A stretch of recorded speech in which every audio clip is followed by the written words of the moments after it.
Here we go, here we go, here we go, here we go. This is it. This is Top Flight Time Machine. I am Andy Hotbody Dawson. Pow, pow, pow. I am Sam Nifty Delaney. So what? Welcome along. It's the Friday morning episode, and you get it on a Thursday evening if you're a subscriber to our Iron Filing Society Patreon thing, which, my God, keeps us going. Can't tell you how much it keeps us going. My God, yes, it does. Pays for all of our cake and tea bags. What have we got lined up today? Have we got anything? I've got a couple of things to talk about, but is there anything you want to bring to the table before we kick off? I've got a couple of emails that have caught my eye this week. Okay, but we can get on to them. Tell us your news. Well, one of mine was, I think both of mine are email related anyway, so okay. You go first. All right, well, I've got to find them. I don't know if you see. Shall I here we go. First? My friend of the show, someone who I've got to know quite well over the last few years, because he came on the reset as well, Cancer Paul in Melbourne. He's called Cancer Paul because he's called Paul and he's got cancer. Yeah, simple as that. Yeah. And Paul Hales, but he lives in Melbourne, but he's originally from Manchester. He's a great geezer. And he said, all right, fellas, I got tickets to the Melbourne Darts Invitation event for a good mate's birthday a few years back. He's massively into darts.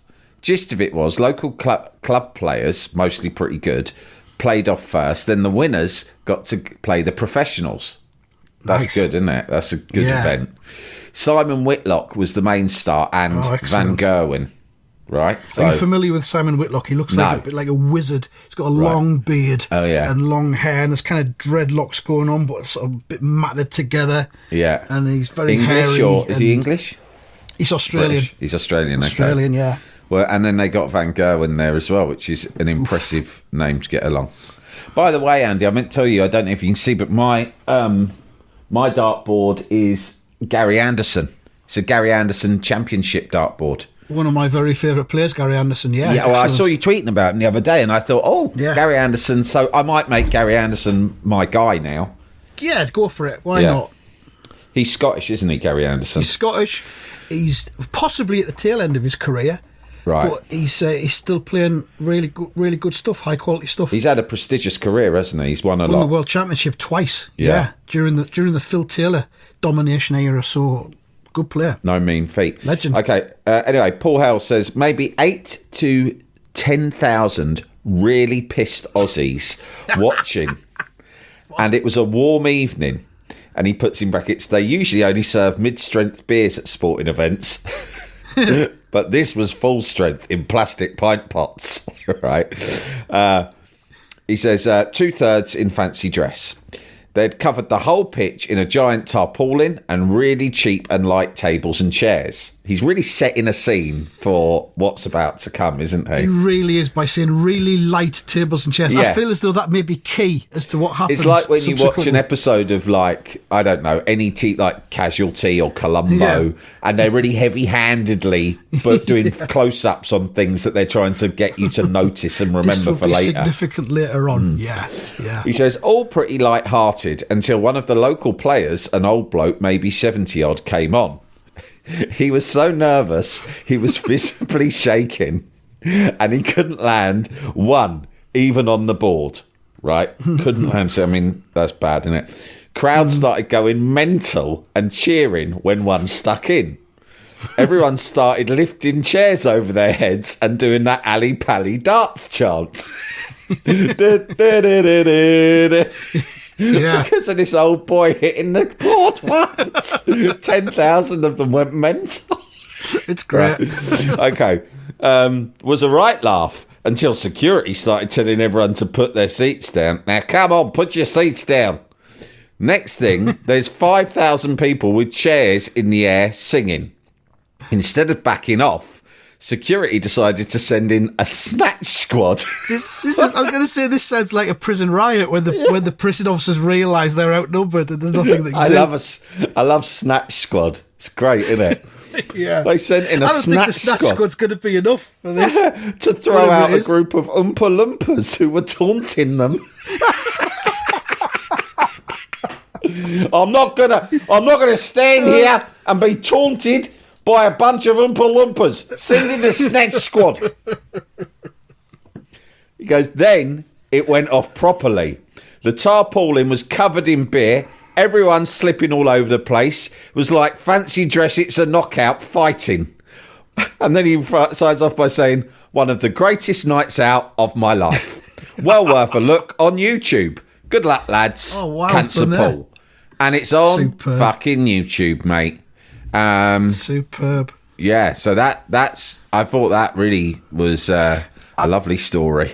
I think I told you before, but one time me and my boy went to Newcastle to the Premier League darts one night, and it was the beginning of the first match of the evening, so it's only 7 p.m. Yeah. And down that bit of alleyway that the players walk down before they come on, the little walkway they have, right at the top of that, I can't remember who it was, maybe Peter Wright, and there was a group of fellas dressed as Cinderella all together, and one of them made a lunge at Peter Wright and tried to hug him before he started his walk on.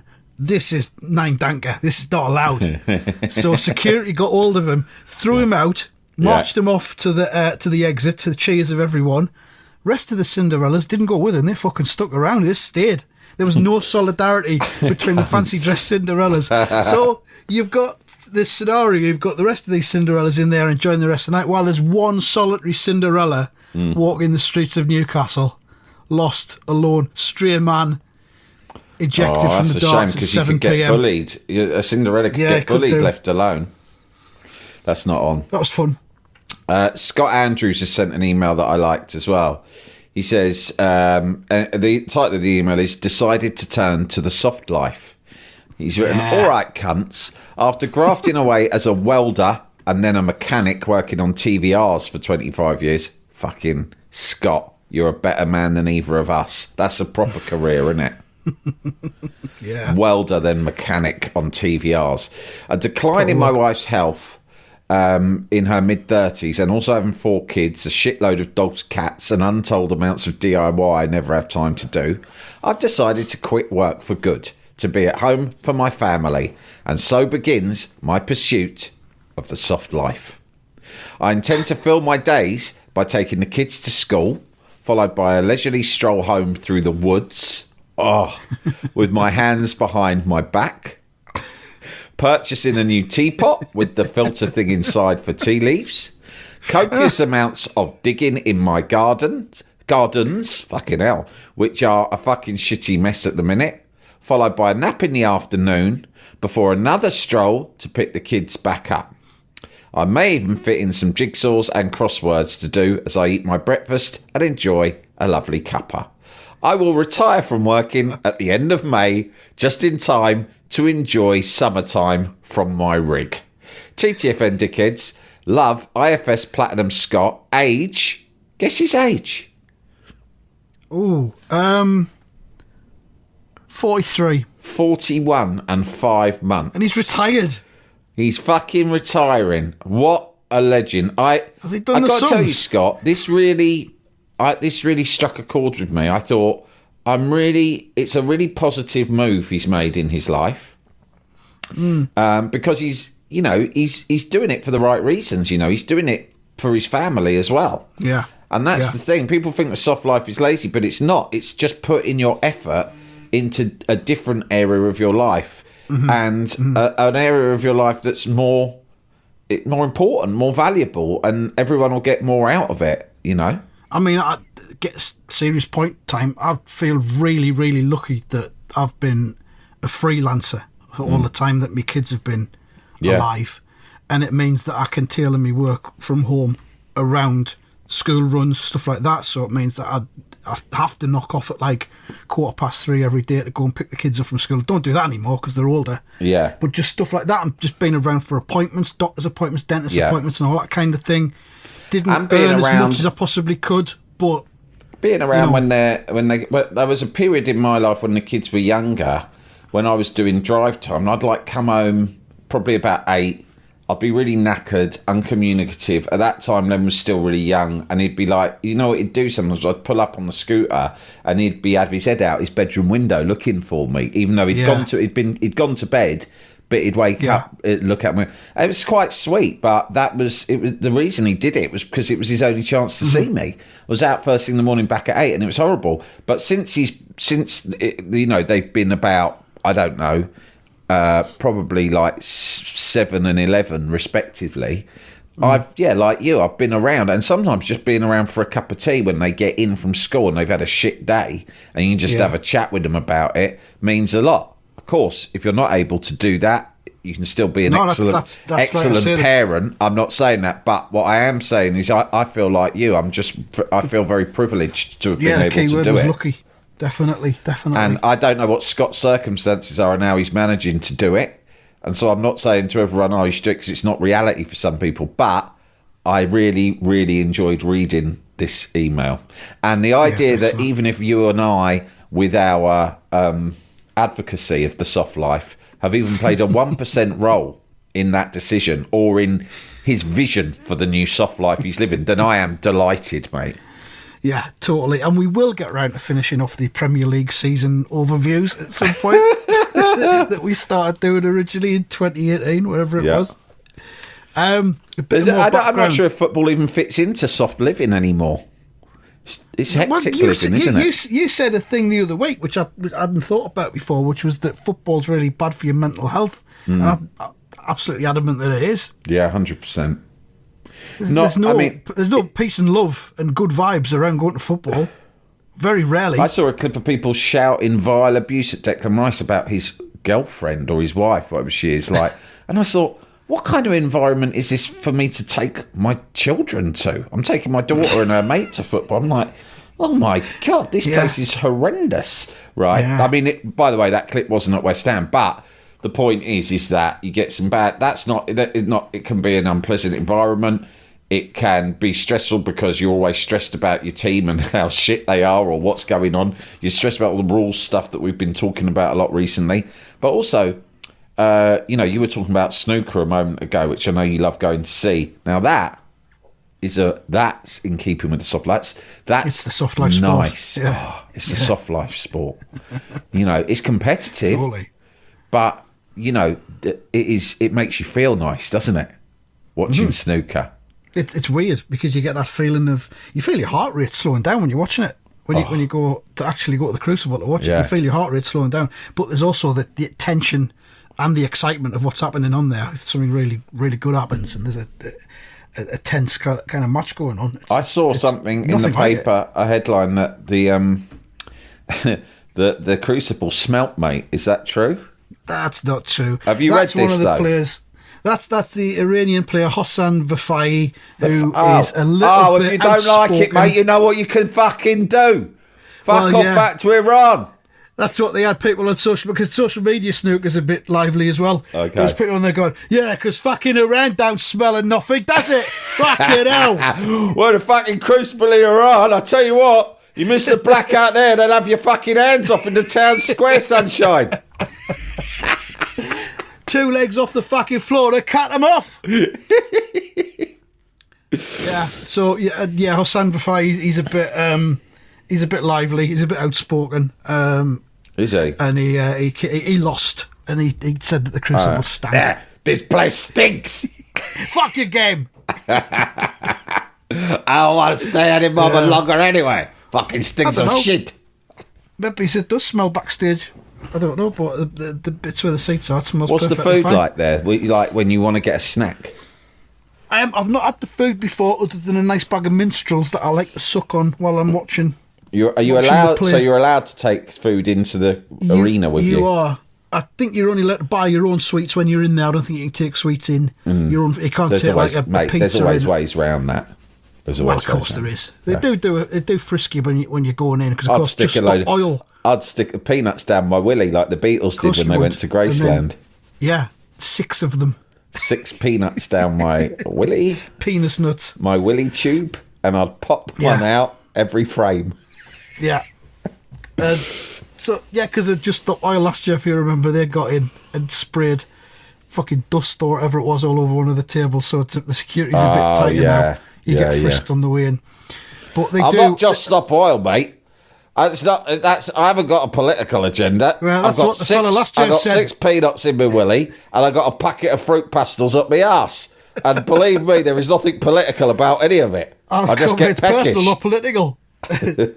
It's personal, not political. I think you'll find the personal is political these days, sir. Oh, fucking! Oh, Don't you stop got answer for theorising. everything, haven't you? All right, fair enough. Go on, fish out the fucking fruit pastels if you're brave enough. Fucking hand us a cup and I'll spunk these peanuts out.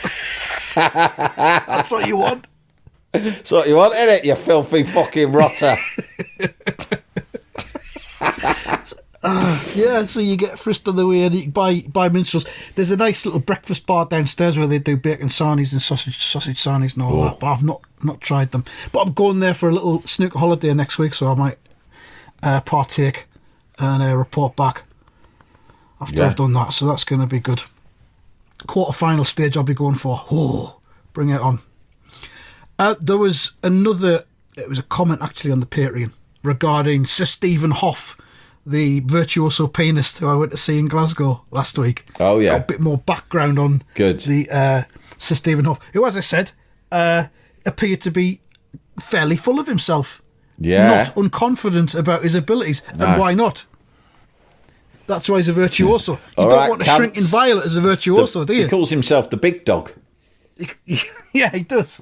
The big swinging dick of the classical pianist world. Quite right. Someone has to be. Jalapeño. Here's a brief but annoying message to let you know that you wouldn't be hearing this brief but annoying message if you were a subscriber to our Iron Filing Society Patreon offering. For the price of a pint and a St Clement's each month, you can get up to 4 episodes a week, 9 months before the rest of the world gets them.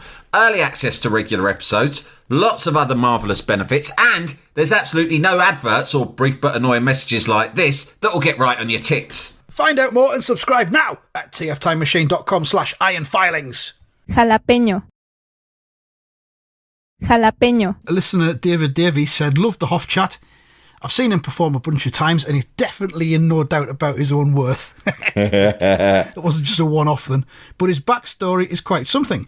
He came from a very modest background on the Wirral, near Liverpool, started learning to play on a £5 piano and lost years of practice to a mental breakdown after being the victim of a mugging at the age of 12. A bit like fish cake. It's the fish cake story. Is that what he said? No, that's what I'm saying. Oh, yeah. Yeah, I was mugged at the age of 12 and then had a mental breakdown that I'm still only just emerging from. Oh, okay, you didn't cope better then. Yeah. He also suffered homophobic abuse as a young man, had a truly grim time at one of the music colleges he attended. A lot of this is covered in his excellent episode of Desert Island Discs, which I feel as though I might seek out. That sounds really good. It says, if he is absolutely living his best life now, something a glance at his socials confirms. I didn't know he was on the socials, but I'll have to check that out as well. See where Sir Stephen Hoff's doing, what he's up to. And David Davies says, yeah, fair enough. And if you want a classical piece that is non-stop thrills, spills and volcanic noise, give Shostakovich's 7th Symphony a go. It is unbeatable. So, lots for us to think about there. Alex D, who, of course, is our official musical consultant at Top Flight Time Machine. Yeah. Also been in touch about Stephen Hoff. He says he received some sort of honour from Chester Uni on the day that I graduated with my PhD, which involved him giving a speech. He was very quick to point out he'd previously received similar from more prestigious institutions. And he continued giving massive Sir John Fanny Powder of classical music vibes for another 20 minutes. Brilliant. I'm fucking going to see this geezer for sure. He's my favourite. Yeah, I'm going to start fanboying him. Start following him round. So there we are. Thanks for that, Alex D. What's the geezer's name again? I keep forgetting his name. Sir Stephen Hoff. Stephen H-O-U-G-H. Hoff. I'm coming for you, Hoff. Must be on Insta. What? I hope he is. H-O-U-G-H. Oh, yeah, I found him. H-O-U-G-H. Stephen Hoff Instagram. Yeah. There he is. Oh, yeah. He's got a great look about him. He looks like... Oh, that's not him. He's done no posts. That must be someone else. He looks like a baddie from Doctor Who. Is he on... Oh, he's on Twitter. The official website of Stephen... Hoff, he's called on Twitter. Of Stephen fucking Hoff. That's what his website is actually, www.stephenfuckinghoff.com. 30 minutes ago, someone's posted a thing, thoughts on phone use during live performances and why it's bad for everyone, about people using phones in classical music venues. And Hoff's retweeted this saying, don't they threaten imprisonment for this in a cinema? Follow. I tell you what, you do it at one of my shows, I'm fucking walking straight into the auditorium, sparking you out, you cunt. I'll start fucking FYI, windmilling. on my forthcoming tour, yes, I will be wearing my stony to every performance to guard against this sort of thing. Next question. Here he is, April 16th. He says, the world's favourite airline, inverted commas, on a 55-minute flight from Dusseldorf to London today, served afternoon tea, delicious sandwiches, warm scones with Cornish cream and Wilkins strawberry jam, chocolate cake and excellent strong tea. Thank you, British Airways, you didn't have to. Roy Race, he's like, there we go. Yes. That's another fucking year of first class travel in the bag for fucking gratis exactly. for old Hoffy. Hoffy strikes again. Took me fucking 30 seconds to write that bollocks. I'll be flying the world's favourite airline again to the next fucking gig I get in Sydney. Fucking hell. I tell you what, Yes, he plays, he's touring non-stop, mate. All over the fucking world. Idaho, Aspen, Seoul, Tokyo, Nagoya, Osaka. Fuck me. Oh, he never stops. That's right. Fucking non-stop. And by the way, as well, I tell you what, the fucking fanny in this game is off the fucking scale. Trust me. And if fanny's not your thing, cock, arse, whatever you want. The lot. Once you fucking know how to fucking tinkle the ivories, yeah, the world's your fucking lobster, sunshine. Bang out a fucking tune. All preserved by a thin veneer of respect and fucking ability. That's the thing, they don't see it coming. I don't know if you've noticed, but in all of my press photography, I wear a Nehru collared suit. You know what I mean? This is a signal. It's good that, because it's sort of respectable, but it's got an air of mystery about it, and the fucking ladies love it. Superb. Oh yeah, we're very pro Stephen Hoff on this podcast now. Yeah, he's a person of huge interest. Huge interest. What else is happening? Oh yeah, Matt Ritchie, who plays in Newcastle. Passed his lorry driving licence today. Did he? Yeah. What's he done that for? He's done an LGV lorry licence. I don't know. Shits and giggles, probably. Spare time stuff. I suppose you do have a lot of spare time. And it used to be that footballers went and they'd train in the morning, and then in the afternoon it would be either the bookies or the boozer or both, right? And that was it, wasn't it? And now they don't live like that, which is good. So what do they do? Some of them have businesses, don't they? Some of them go and have meetings with their business associates. Some of them have like investments. Like Robbie Fowler's got a portfolio of properties, hasn't he? Yeah, so they go and check those out. Maybe Robbie Fowler back in his day, he'd finish training, then he'd go round and sort of inspect properties, or go and, if he's a landlord, he might have to go round and do some things like, I'm just gonna check the boiler, change some light bulbs, have a look at that mould that you said was appearing in the top bedroom. It's getting into your lungs, apparently. So you reckon? Yeah, go and deal with this fucking asbestos you claim is up in the loft. But yeah, you have to do something. So why not do something useful, like train to drive a fucking lorry? Yeah, I mean, it might be just something he's really into. So but footballers, even like Matt Ritchie, he's had a very good career in the top flight, but at the same time, he's not like a super duper star. He's a good. He's a solid Premier League player. He's had some good years. Yeah.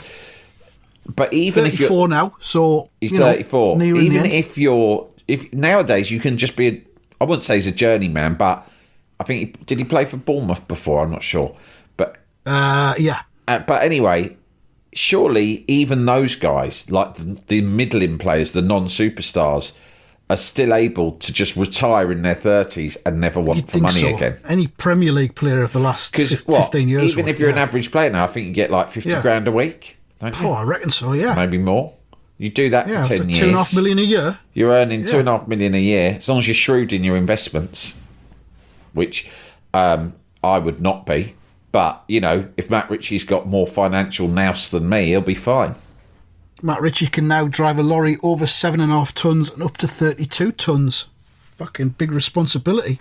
Yeah. And there's a picture of him on Twitter, a post by a guy called Colin Smith, who is a representative of Tyne & Weir LGV, and he's there with his arm around Matt Ritchie. Matt Ritchie's got his arm around Colin, and he's giving him the little rabbit sign above his head, above Colin's head. He's holding his certificate, and it says, "Well done, Matt Ritchie, just passed his test with Tyne & Weir LGV. Get in, lad." And Ritchie looks over the fucking moon. Good man. Well, congratulations. Yeah, it feels wholesome that he's done that, doesn't it? Do you know what I mean? There's that reputation lorry drivers have got that they all murder women, which of course isn't true. Just that's based on Peter Sutcliffe. But maybe yeah, I mean, that's the thing. There's one lorry driver who was famously a serial killer, but that's it. And now they all get tarred with the same brush. I mean, sooner or later, there's going to be a podcaster who's a serial killer, and when that happens, do we all get tarred with the same brush? Well, I mean, lots of people regard podcasters as being like society's outcasts already, really. If you had to bet which of the podcasting community would become a serial killer, who would you bet on? I think the answer is pretty obvious, but let's see, we're both thinking along the same line. Jake Humphries. Fucking Jake Humphries. Obviously. Yeah. Yeah. We're not saying he has or will or does. But we're just saying we're not saying he has or will. Say one. I'm saying, can you picture a scenario in which he becomes a serial killer? Or more likely, can you picture a scenario in which he starts a cult in a huge compound in Norfolk, announces that he's married 14 women of various ages, and then one day just encourages everyone to set fire to themselves? Yeah. Yeah, it would be him again, I reckon. Him, wouldn't it? Or Adam Buxton. No, Buxton wouldn't do it. Only joking.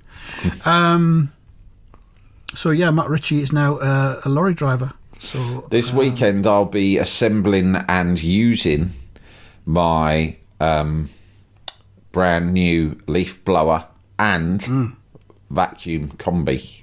Ooh. Yeah, I've asked you about this in the past. It's been a long time coming, and my garden's such a mess. And I thought I just have to take this in my own hands now. Come on, I just got it does my head in. So I did a bit of research. I got I think a quite decent.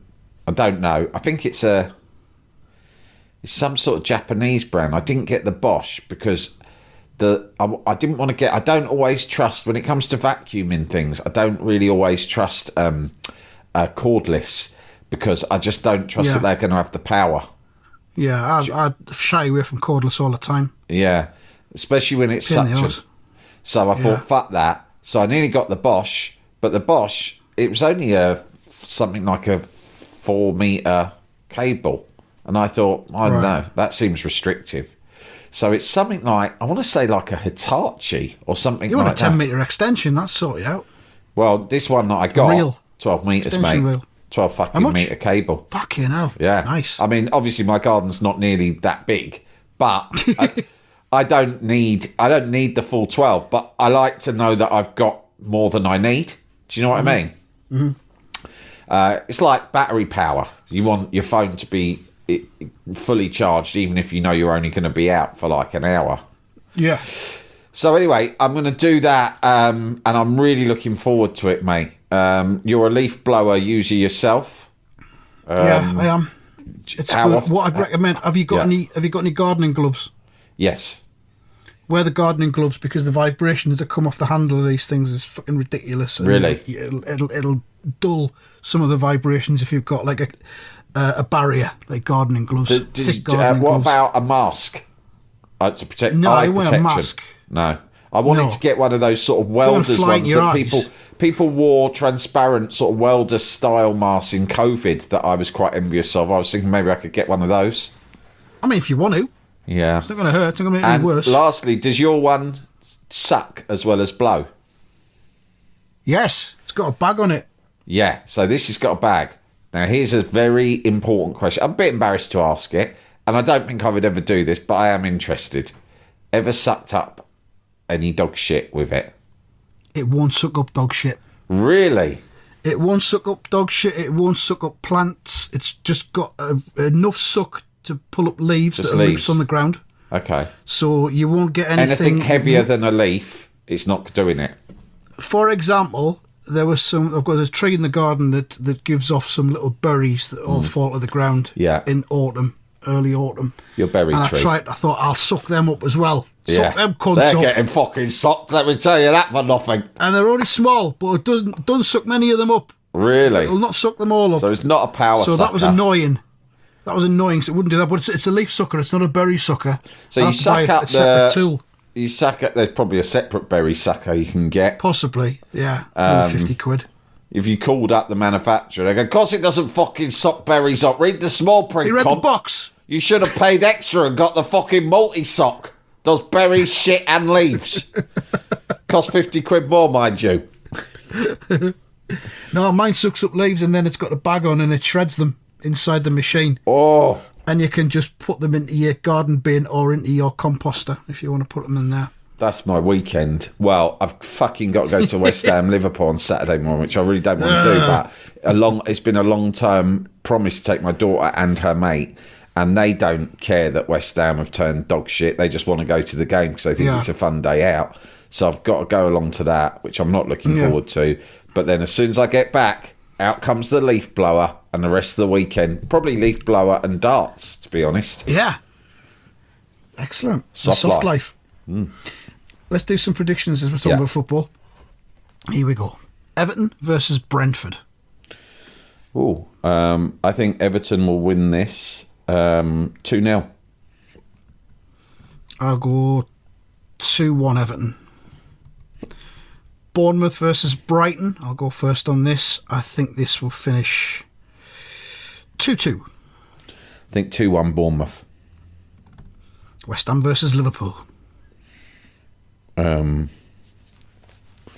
I'll say 2-2. But I want to stress that I don't actually think that will be the score. Well, the point of this is you've got to say what you think the score. Bearing in mind that you're only 3 points ahead at the top of the prediction league. I can't say what I think the score's going to be. I'm going to have to go with 2-2. I want you to tell me what you think the score will be as well, and I'll put it in brackets. 3-0 to Liverpool. If you throw this league away based on what you've just said, this will be incredible. I think it will be... I'm going to go 2-1 Liverpool. Okay. Watford versus Sunderland, 1-0 Watford. 1-0 Watford. And result spots match, Newcastle versus Sheffield United. 2-1 Sheffield United. No, sorry, 2-1 Newcastle. 2-1 Newcastle. I think it'll be 3-0 to Newcastle. And hopefully Matt Ritchie will score the third goal and do a lorry driving celebration. Yeah, where you pretend to pull the thing. That thing. Yeah. His horn. The lorry thing. All right, that's about it then. That's anything else you want to mention? No, I feel fully done, fully podded. Cleansed. Spent. Thanks very much for listening. And that's that. That's that.